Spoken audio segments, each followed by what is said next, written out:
Welcome to this explainer. We're jumping right into a discovery that is literally rewriting the history books of modern digital warfare.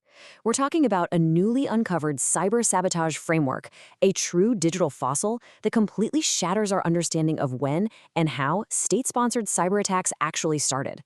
For the longest time, the cybersecurity world just kind of accepted a standard timeline. We all thought the infamous 2010 Stuxnet attack was the absolute dawn of state-level software sabotage. But, well, this astonishing new discovery, it pushes that entire timeline back by 5 whole years. So where does this mystery start? It actually begins with a pretty audacious evasion signature. Back in 2017, the notorious shadow brokers leaked this huge cache of NSA tools. Hidden in there was a deconfliction list, basically a way for operators to make sure they weren't stepping on the toes of other friendly, highly advanced operations. And right there, buried in the text, operators were given this remarkably casual instruction: Fast16, nothing to see here, carry on. I mean, that is a massive red flag that something incredibly sophisticated was out there, but at the time, nobody knew exactly what Fast16 even was. That is, until researchers finally connected that 2017 clue to a totally unremarkable-looking Windows file compiled all the way back in 2005. It was named svcmgmt.exe, and honestly, it just looked like a generic service wrapper from the Windows XP era. But hidden deep down inside its strings was a PDB pathway, a leftover developer artifact, pointing straight to a much more dangerous tool, Fast16.sys. Just like that, the accepted timeline was completely shattered. Section 1, Anatomy of the Carrier. To really grasp how this worked as a highly adaptable cluster munition, we have to look at its architecture. This carrier actually used an embedded Lua virtual machine, meaning attackers could execute modular code without having to recompile the whole implant.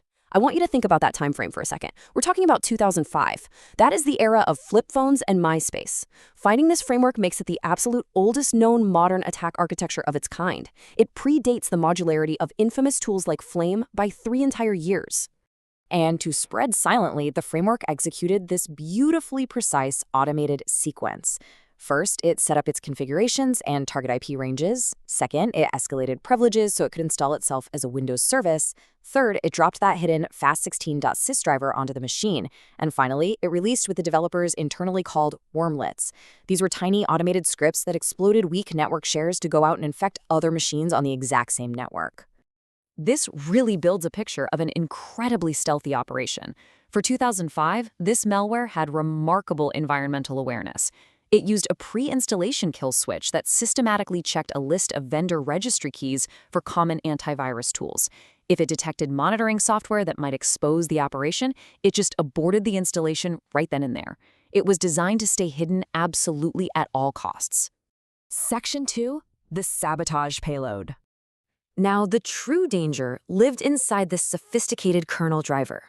It configured itself to load right at boot, basically inserting itself right above the file system. By sitting down at this foundational layer, it bypassed all the typical defenses.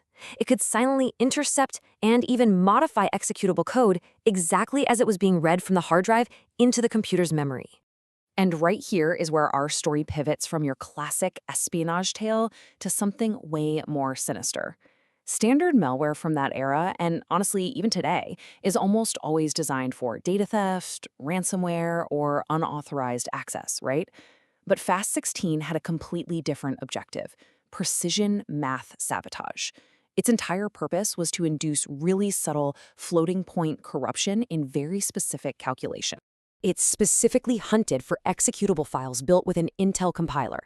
When it found them, the driver dynamically injected a complex sequence of floating point unit, or FPU, instructions. The crazy part? It wasn't crashing the computer. Instead, it was silently scaling values and corrupting precision arithmetic in the background. It was literally changing the math, and the user would never even know. Section 3, targeting physical engineering. So if Fast16 was just quietly altering math in the background, who exactly were the targets of these corrupted calculations? Well, by mapping the malware's rule-driven patching engine against software of that era, researchers traced it to 3 specialized suites: LS-DYNA, PKPM, and MOHID. And to be clear, we are not talking about standard Office applications here. These are hardcore tools used for high-stakes physical engineering. We're talking dynamic simulations for nuclear research, structural CAD for high-rise building design and seismic analysis, and really complex hydrodynamic modeling. By systematically introducing these tiny, almost imperceptible errors into high-precision tools, the attackers weren't just hacking computers, they were hacking the physical world. The real-world stakes here are genuinely chilling. Think about it. This kind of sabotage could secretly degrade engineered structures over time, completely undermine high-level scientific research programs, and potentially cause catastrophic physical damage to massive infrastructure. All while the engineers sitting at the screen believed their calculations were perfectly correct. Section 4. Rewriting Cyber History.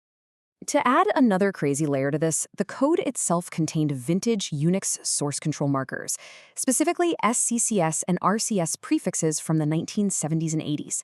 Now, that is incredibly rare for Windows malware. It strongly hints that Fast16 was built by seasoned engineers coming from high-security, non-Windows backgrounds. This was likely part of a very well-resourced, long-running government development program. And astoundingly, even a decade after being uploaded to modern scanning tools, this carrier still receives almost zero antivirus detections. So the historical narrative here becomes undeniable.